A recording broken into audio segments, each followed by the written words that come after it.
આકાશવાણી રાજકોટ.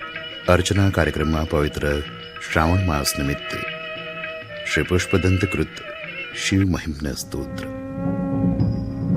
રજૂઆત અને સ્વરકાર રસિકલાલ ભોજક. પ્રવક્તા રમેશ ભટ્ટ. કલાકારો ઉમા ઓઝા, કલ્પના ભટ્ટ, સુરેશ જાની, ભારતી બ્રહ્મભટ્ટ, હર્ષમિત્ર પંડ્યા અને જગદીશ વ્યાસ.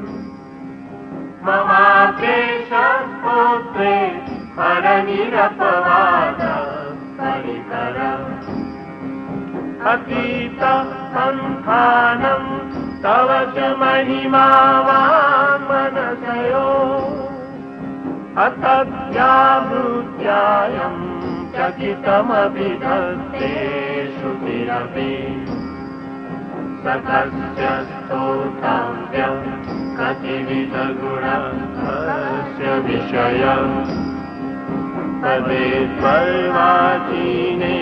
पतति न मन तस्य न वच मधुस्मितावाच परममृतं निर्मितवतः तव ब्रह्मन् किं वा गपि सुरगुरो विस्मयपदम् मम स्तेतां वाणीं गुणकथन पुण्येन भवता पुरामीत्यर्थेऽस्मिन् पुरमथन बुद्धिर्व्यवसिता तवैश्वर्यं यत्तत् जगदुदय रक्षा प्रलयकृत् त्रयैव तुङ्गतं त्रिषु गुणभिन्नासु तनुषु अभव्यानामस्मिन् वरदरमणीयामरमणिं विहन्तुं यातोषिं विदधतैहैके जगतिय किमिह किङ्काय स खलु किमुपाय त्रिभुवनम् किमाधारो दाता सृजति किमुपादान इति च अतर्कैश्वर्येण जनवसरदुस्थो हतधिय कुतर्कोऽयं पार्जिन् मुखरयति मोहाय जगत अजन्मानो लोका किमवयववन्तोऽपि जगताम् अधिष्ठातारं किं भवविधिर्नाथस्य भवति अनीशो वा कुर्यात् भुवनजनने कः परिकरो यतो मन्दा त्वां प्रति अमरवर संशेरतैमे.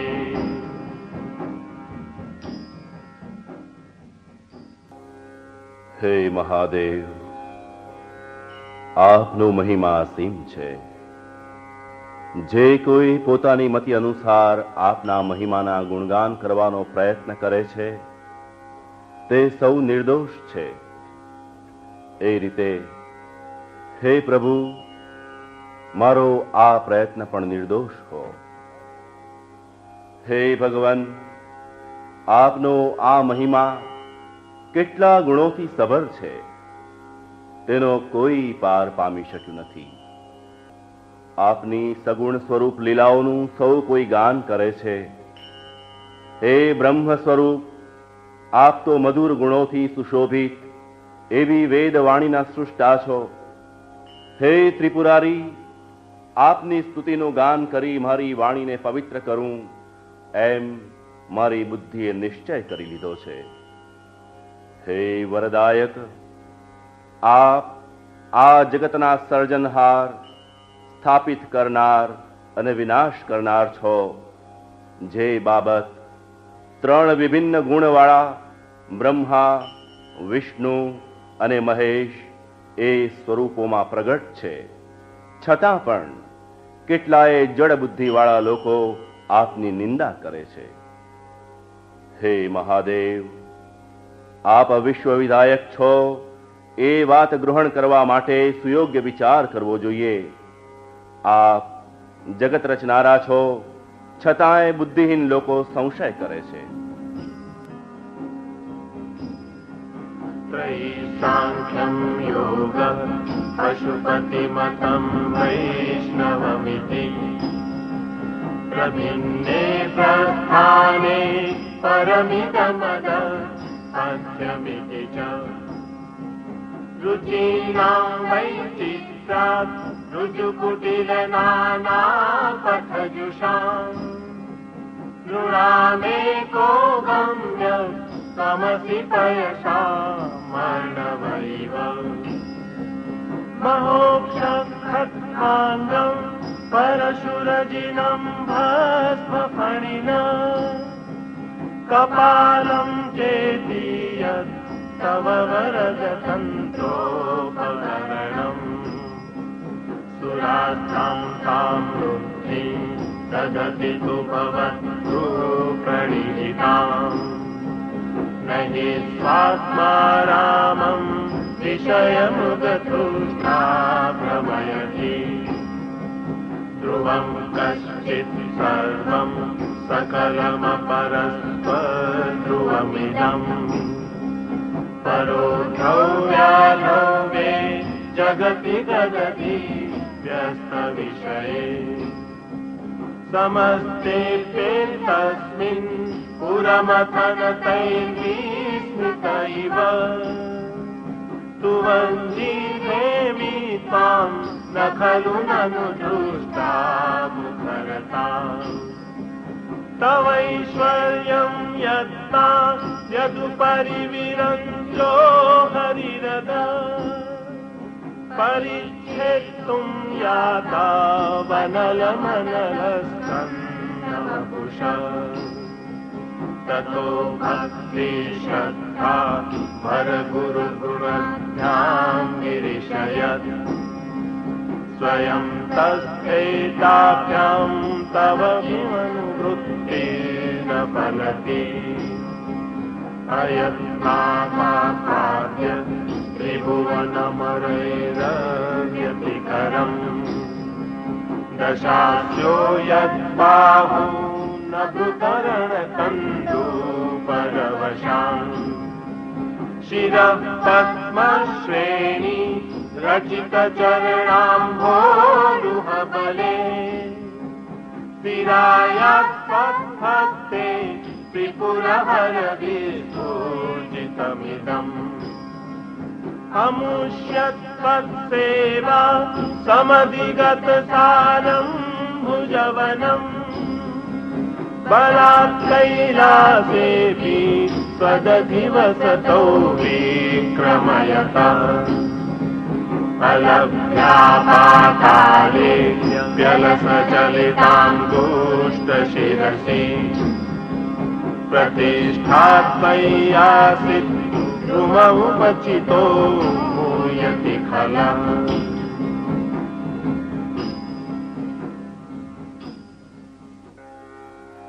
વેદ વિદિત ત્રણ દેવોની ઉપાસનાના શ્રૌતમત, સાંખ્યમત, યોગમત, પશુપતિમત, વૈષ્ણવમત ઇત્યાદિ મતમતાંતરના અનેક માર્ગ છે. લોકો પોતપોતાની રુચિ અનુસાર પોતાના માર્ગનો સ્વીકાર કરે છે, પરંતુ અંતે તો જેમ નદી નાળા સમુદ્રને જ મળે છે, તેમ આવા અનેક માર્ગોનું લક્ષ્ય તો કેવળ આપ જ છો. હે ઈશ્વર, ભસ્મ, ચર્મ, સાપ, બેલ, ખોપરી ઇત્યાદિ આપના અલંકારો છે. આપ આત્મજ્ઞાની યોગી પુરુષ છો, એટલે વિષયરૂપી મૃગતૃષ્ણા આપને ભરમાવી શકતી નથી.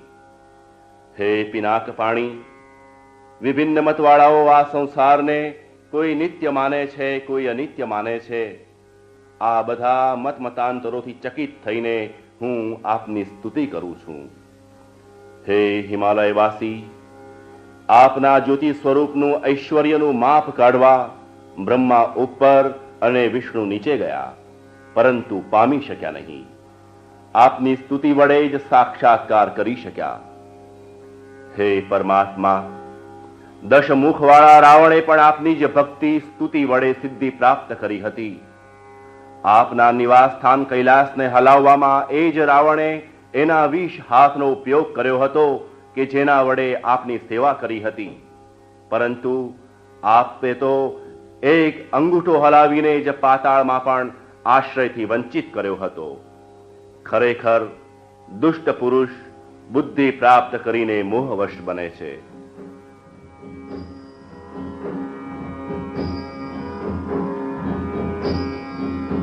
યદૃદ્ધિમ સુત્રામ્નો વરદ પરમોચૈરપિ સતી વદશ્ચ પ્રેમાણ પરિજન વિધેય ત્રિભુવન ન તચ્ચિત્રં તસ્મિન વરિવસિતરીત્વચરણયો ન કસ્યા ઉન્નત્ય ભવતિ શિરસત્વયવનતિ અકાંડ બ્રહ્માંડ ક્ષયચકિત દેવાસુર કૃપા વિધેયસ્યાસિત્ય સ્ત્રીનયન વિશંસંતવત सकलनाश कंठे तव न कुरुते न श्रियमहो विकारो विश्वाद्यो भुवन भयभंग व्यसनिना असिद्धानैव क्वचिदपि सदेवासुरनरे निवर्तन्ते नित्यं जगति नयनो यस्य विशिखा सपश्यन् निशत्वां नितरसुरसाधारणमभूत् स्मरस्मर्तव्यात्मा नहि वशिषुपत्र परिभव महीपादाधाता व्रजति सहसा संशयपदम् पदं विष्णोर्धाम्यत् भुजपरिगरुग्रहगणम् महोर्जोऽस्यं यात्यनिपुतजटाताडिततटा जगद्रक्षायै त्वं नटसि ननु वामैव विभुता वियज्जापितारा गणगुणितवेदोगमरुचि प्रवाहो वाराम्य कुशतलकुदष्ट शिरसि ते जगद्दीपाकारं जलधिवलयं तेन कृतमी जनेनैवोन्नेयं द्रुतमहिमदीर्यं तव वपो रथक्षोणीयन्ता शतधृतिरगेन्द्रोरनुरथो रथांगे चंद्रार्कौ रथचरणपाणि शरयति विदक्षोते कोऽयं त्रिपुरतृणमाडम्बरविधि विधेयै क्रीडन्तो न खलु परतन्त्रा प्रभुधिया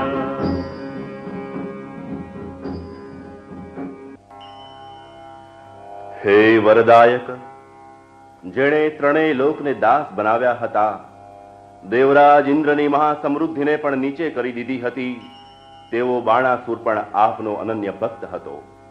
હે ત્રિનયન, સમુદ્ર મંથનથી ઝેર ઉદ્ભવ્યું, બ્રહ્માંડનો નાશ થવા લાગ્યો અને દેવ દાનવો વિસ્મય પામી ગયા ત્યારે એમની પર દયા લાવીને આપે એ મહાવિષ્ણુ પાન કર્યું.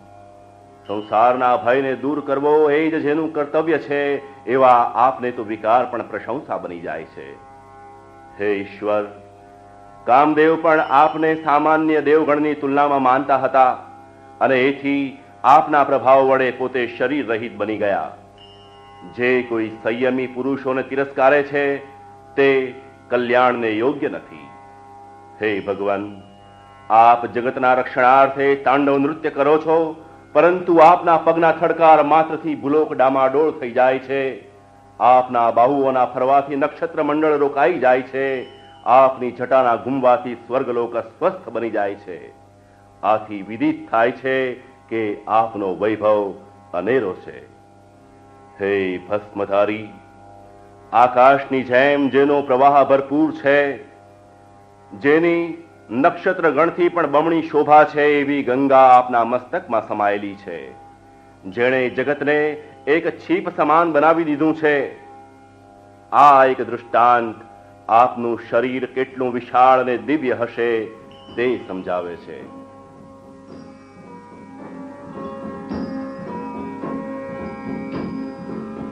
હરિતે સાહસ્રમ કમલબલિમાધાય પદયો યદેકો તસ્મિન નિજમુદહરં નેત્રકમલમ તતો ભક્તુદ્રેક પરિણતિમસૌ ચક્રવપુષા પ્રયાણાં રક્ષાयै ત્રિપુરહર જાગર્તિ જગતામ કતૌ સુપ્તે જાગ્રત ત્વમસि ફલયોગે ક્રતુમતાં સ્વકર્મ પ્રથમ ફલતિ પુરુષારાધનમૃતે અતસ્ત્વાં સંપ્રેક્ષ્ય ક્રતુષુ ફલદાન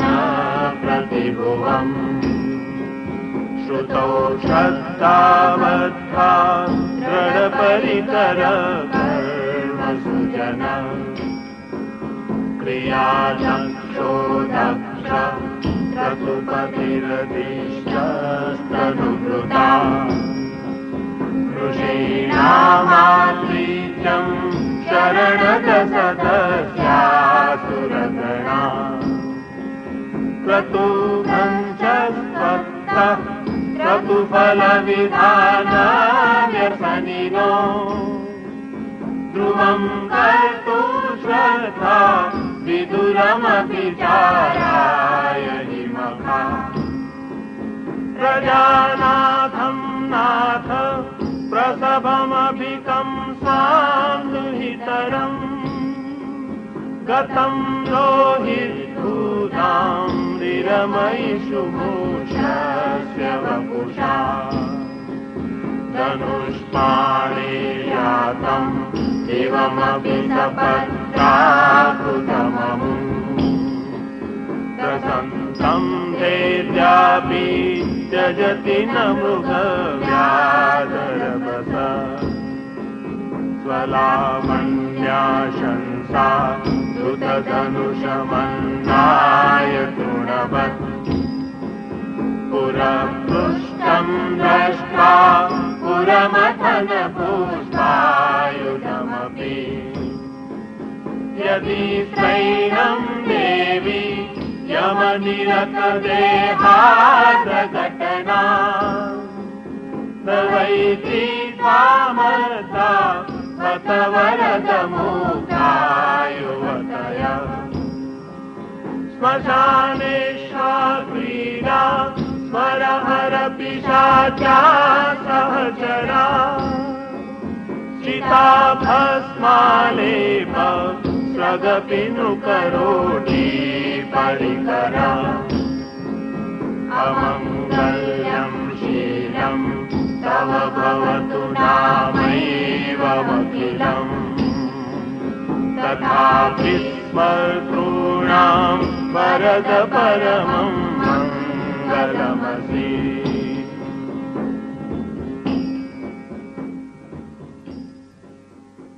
હે ત્રિપુરારી, વિષ્ણુ ભગવાન 1000 કમળો આપના ચરણમાં ધરવા તૈયાર થયા ત્યારે એક કમળ ઓછું થવાને કારણે ભગવાન વિષ્ણુએ પોતાનું નેત્ર કમળ આપના ચરણોમાં ધર્યું.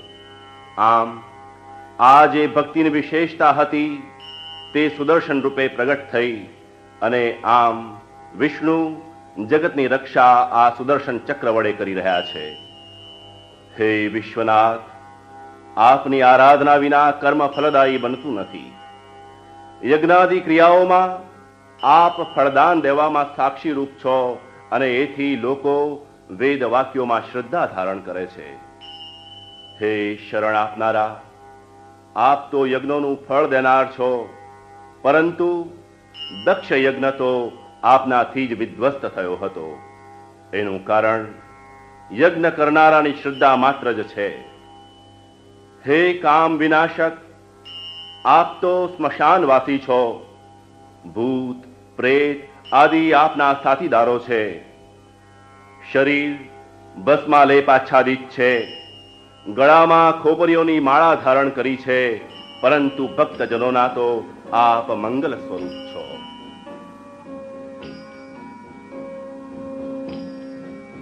मन प्रत्यक्षिते सविदमवधायात्तमरुतं प्रभुष्यद्रोमाण प्रमदसलिलो संगीतदृशः यदा लोक्यालादं हृदयैव निमज्यामृतमये तदत्यन्ततत्त्वं किमपि यमिनः किल भवान् त्वमर्कस्त्वं सोमस्त्वमसि पवनस्त्वं हुतवः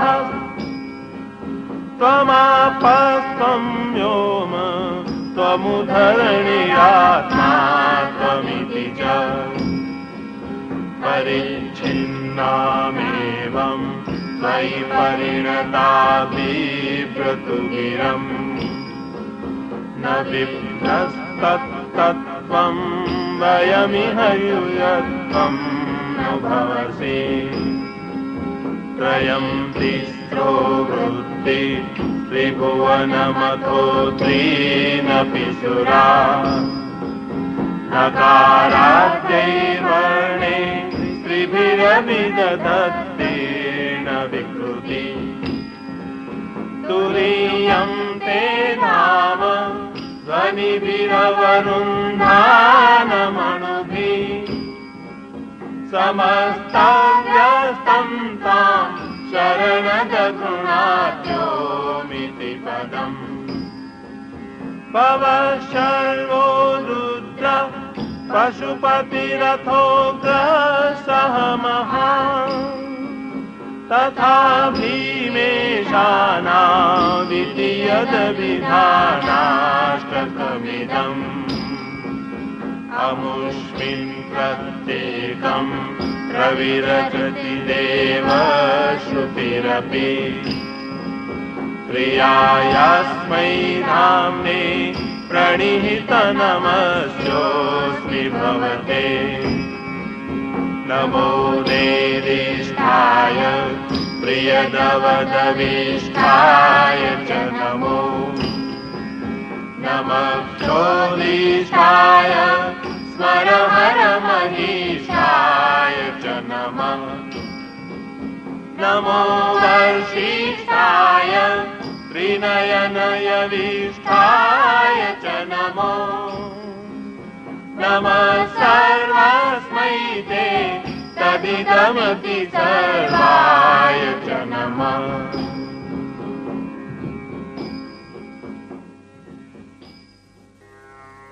હે પ્રભુ, સંયમી લોક યોગ સાધના વડે અંતર્યામી પરમાત્માનો સાક્ષાત્કાર કરે છે અને પરમાનંદ રૂપી અમૃતની સિદ્ધિ પ્રાપ્ત કરે છે, એ પરમાત્મા આપ જ છો.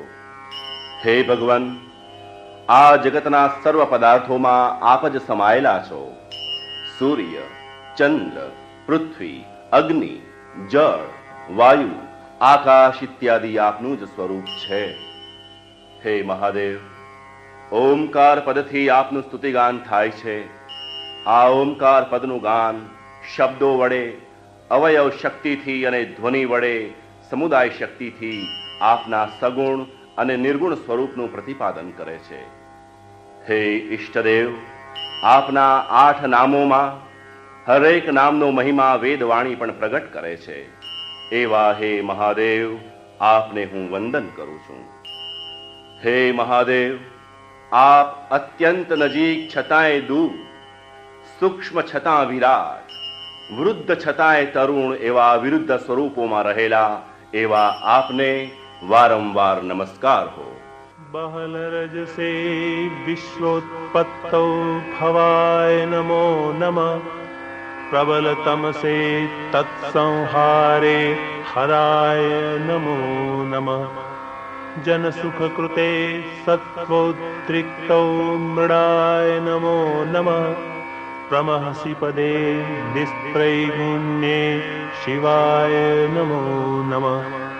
कृश परिणति चेत क्लेशवश्यं क्वचेदं क्वच तव गुणसिमोलं लङ्घिनेशस्वदृद्धे इति चकितममन्दी कृत्य मां भक्तिराधात् वरद चरणयोस्ते वाक्यपुष्पोपहारम्.